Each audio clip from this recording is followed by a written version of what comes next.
요한복음 11장 1절부터 8절까지 보도록 하겠습니다. 11장 1절부터 8절까지 같이 보겠습니다. 어떤 병자가 있으니 이는 마리아와 그 자매 마르다의 마을 베다니에 사는 나사로라. 이 마리아는 향유를 주께 붓고 머리털로 주의 발을 닦던 자요, 병든 나사로는 그의 오라버니더라. 이에 그 누이들이 예수께 사람을 보내어 이르되 주여 보시옵소서, 사랑하시는 자가 병들었나이다 하니, 예수께서 들으시고 이르시되 이 병은 죽을 병이 아니라 하나님의 영광을 위함이요 하나님의 아들이 이로 말미암아 영광을 받게 하려 함이라 하시더라.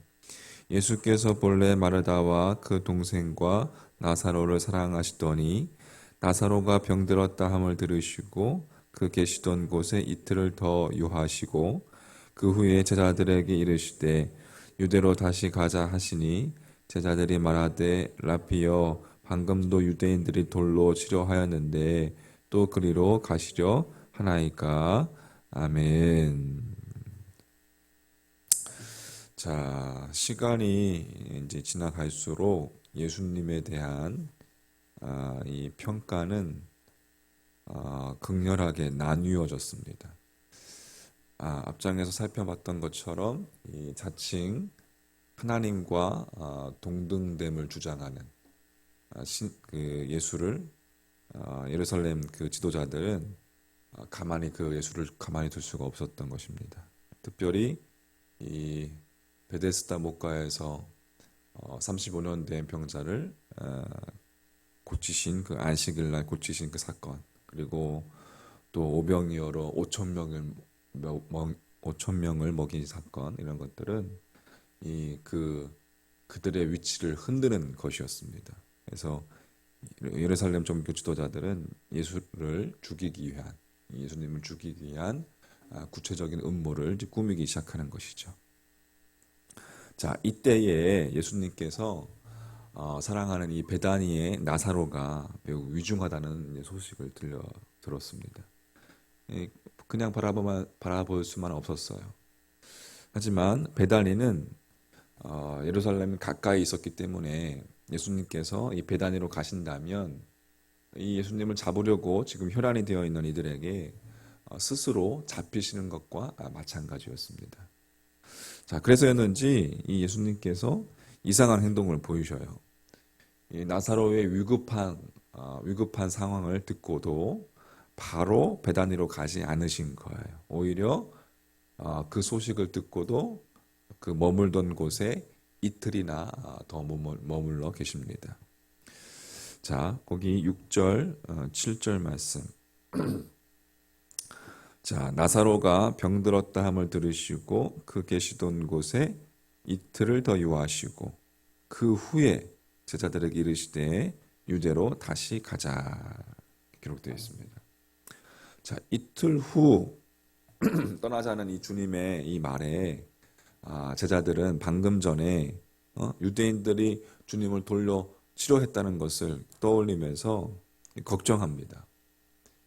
어쩌면 이 이틀을 머문 것도 그것 때문이라고 생각할 수도 있을 거예요. 하지만 그것 때문이 아니었습니다. 주님이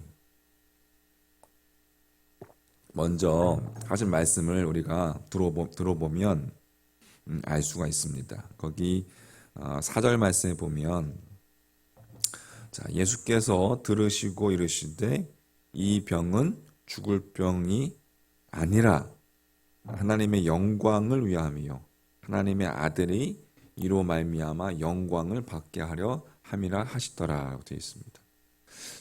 우리가 잘 이해할 수 없지만 이 죽고 사는 것의 차원이 이 모든 것의 종말을 의미하는 것은 아니기 때문에 이 인간의 생로병사라는 것, 물리적으로는 우리가 힘든 일이지만 하나님의 나라의 관점에서 보면 이것은 끝없는 절망이거나 치명적인 사건은 아닌 것이죠.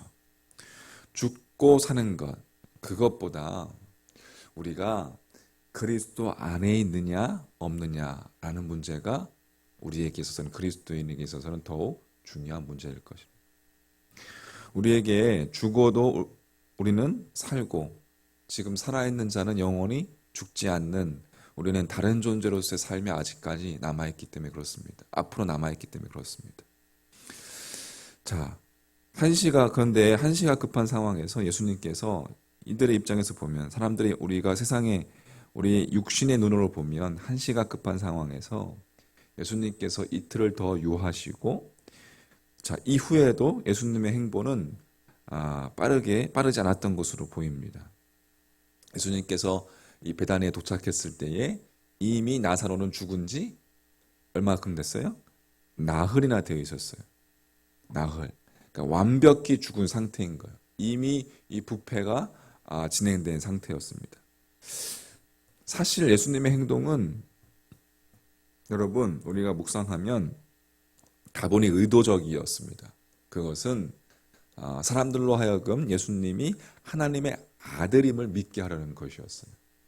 먼저 예수님께서 제자들에게 확신을 심어주려고 했습니다. 그래서 주님은 제자들이 알게 될 이 정확한 지식으로 인해서, 정확한 주님이 하나님의 아들이신다는 것에 대해서 미리 기뻐하셨습니다. 자, 14절, 15절 말씀. 11장 14절, 15절에 보면, 이에 예수께서 밝히 이르시되 나사로가 죽었느니라. 내가 거기 있지 아니한 것을 누구를 위하여? 너희를 위하여 기뻐하노니. 이 제자들을 위해서 먼저 기뻐하노니, 이는 너희로 뭐하게 하려 함이라? 믿게 하려 함이라. 자, 그러나 그에게로 가자, 이렇게 말씀하십니다. 그러니까 예수님께서 또 이제 제자들뿐만 아니라 또 다른 사람들을 염두에 두고 있었어요.